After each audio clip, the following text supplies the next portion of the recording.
Assalamualaikum. Di sini saya akan menjelaskan untuk bagaimana cara membuka atau mengganti untuk seal shock offset untuk Hyosung RX 125. Ya, di sini saya tidak buka shocknya ya, dikarenakan ini baru saja kemarin sudah diganti sebelum dibuat videonya ini. Oke, mungkin langsung ya. Pertama, untuk membuka, lepaskan shock dari segitiga dan dari bannya itu sendiri ya. Semua shock, cover shock juga dilepas. Pertama, setelah semua bagian ini dilepas dan hanya tabung shocknya saja yang ada, itu pertama buka untuk baut atau tutup shocknya ini ya. Ini untuk membukanya hati-hati, dikarenakan pada saat membuka ini ada tekanan gas di dalam tabung ini. Apabila tidak hati-hati ini bisa loncat atau bisa mengenai atau melukai kita sebagai yang membuka. Oke, kedua, pada saat sudah dibuka, ini di sini ada lagi semacam kayak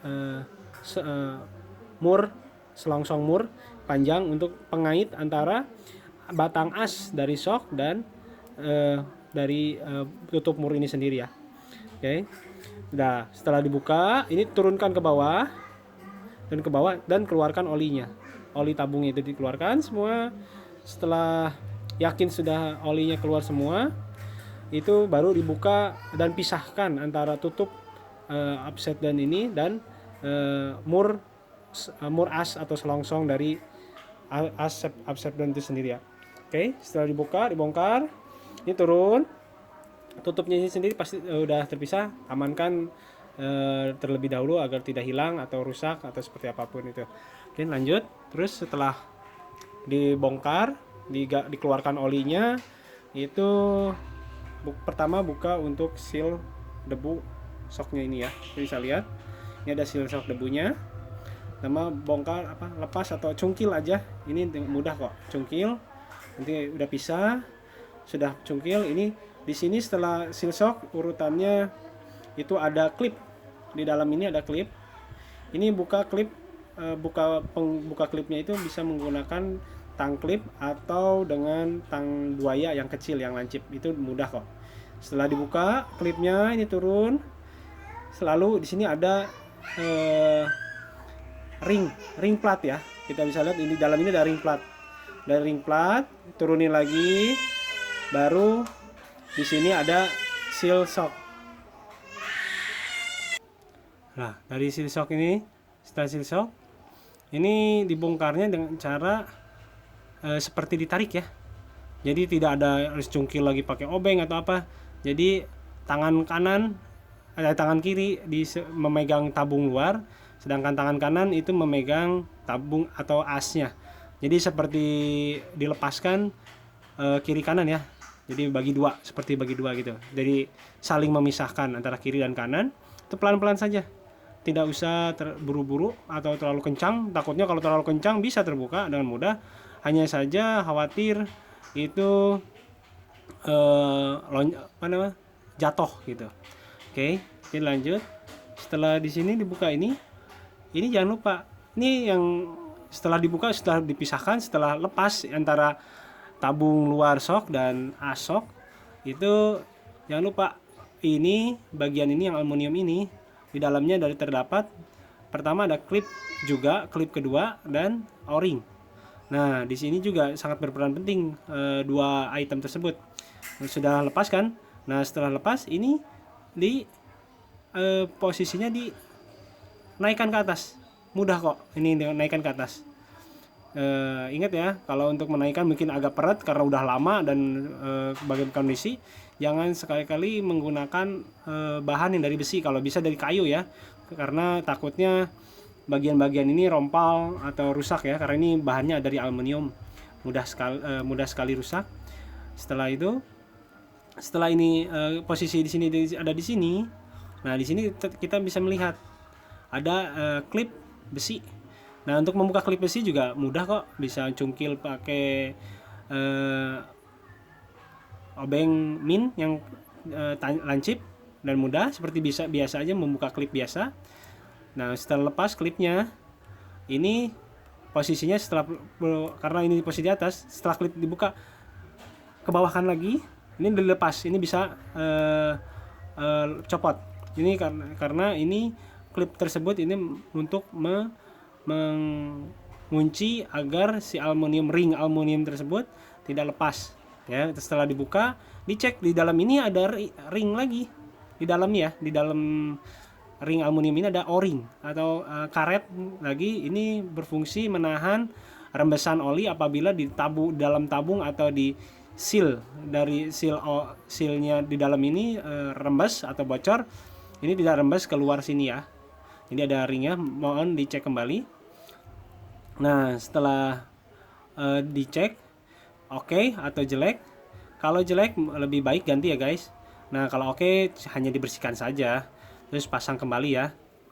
Nah setelah dari situ, setelah dibersihkan semua ruangan as dan diganti dengan seal yang baru, pertama-tama yang dimasuk di dalam sebentar, maaf, untuk di dalam ini ada, setelah dibongkar ya, maaf saya lupa, setelah dibongkar di sini ada semacam ring lagi di dalam, ring tembaga gitu. Jadi cincin ring tembaga yang lebar lah lumayan.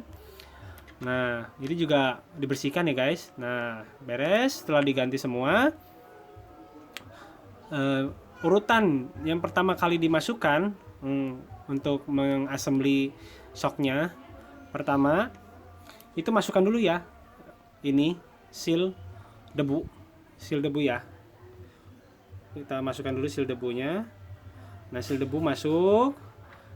Terus kedua, klip untuk penahan dari seal shock di dalam ini. Terus kedua, ring plat. Ini di dalam ini ada ring platnya. Setelah ring plat itu masukkan terlebih dahulu seal as shocknya. Oke, masukin semua, sudah semua masuk di sini, udah simpan di area sini. Nah setelah itu pastikan ya sebelum assembly ini untuk seal atau untuk o-ring di dalam ini dan bagian o-ring ini terutama itu sudah bagus. Kalau diganti sudah diganti. Nah setelah itu beres, setelah ini langsung bisa di assembly.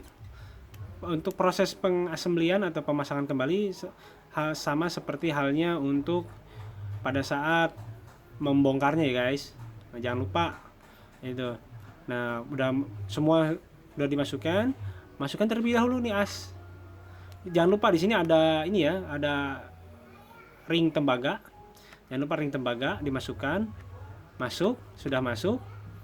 Lalu kedua, masukkan ring, bukan ring maksudnya, seal dari seal shocknya ya, masuk.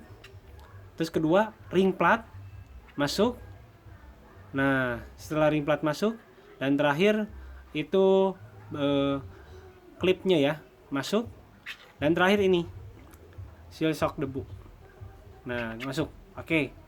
Ya, oke masuk. Nah setelah dimasukkan semua, jangan terpasang dengan rapi dan benar. Hati-hati ya guys, memasangnya hati-hati, tidak usah terlalu buru-buru. Nah setelah itu udah masuk assembly, jangan lupa ini sudah masuk semua shocknya. Ini pasti shocknya, asoknya menonjol sini, dan masukkan kembali untuk mur antara asok dengan tutup shocknya ya sendiri ya guys. Nah setelah dari situ baru diisi sedikit-sedikit. Untuk ukuran sih kalau menurut manual book itu 445 mili per tabung ya. Tapi kalau saya sendiri sih untuk harian jalan raya itu enaknya pakai 400 mili. Itu tergantung dari kesukaan teman-teman ya guys. Nah setelah itu bisa kalau terlalu kurang, dia terlalu empuk untuk redaman untuk shocknya, sedangkan kalau terlalu banyak olinya dia akan keras. Jadi ya tergantung kondisi dan kebutuhan sih, maunya seperti apa. Oke, setelah dari situ ya pasang kembali untuk set ke shocknya ke dalam segitiga dan pasang kembali cover shock dan bannya itu juga sendiri ya. Mungkin itu saja guys, cara memasangnya. Mohon maaf apabila masih ada kekurangan. Semoga bermanfaat. Assalamualaikum warahmatullahi wabarakatuh.